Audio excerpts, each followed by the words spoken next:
တကယ်တမ်းစစ်ကောင်စီကရခိုင်ပြည်နယ်မှာဘလောက်တောင်မှအခြေအနေဆိုးသလဲဆိုတာအားလုံးသိတယ်။အုံနောက်ရှိတဲ့လူတွေအကုန်လုံးသိတယ်။ဒီတိုက်ပွဲတွေရဲ့ဖြစ်စဉ်တွေကိုတောက်လျှောက်မျက်ရှိမပြတ်ကြည့်နေပါတယ်ဆိုတဲ့သူတွေအကုန်လုံးသိ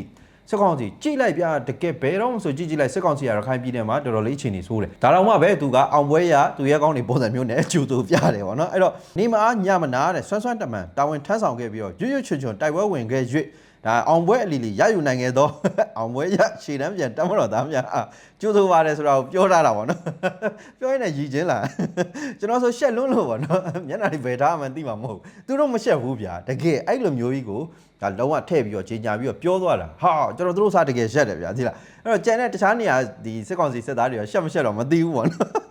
တကယ်တမ်းကြောက်ဖြူဆိုတာကစစ်ကောင်စီတွေ့တော့ပို့မလောက်ကြောက်ဖြူဆိုပြီးတော့မှအမိတွင်နေတဲ့နေရာအဲ့တော့စစ်ကောင်စီစစ်သားတွေဘလောက်ပို့မလောက်လို့ပေါ့နော်အဓိက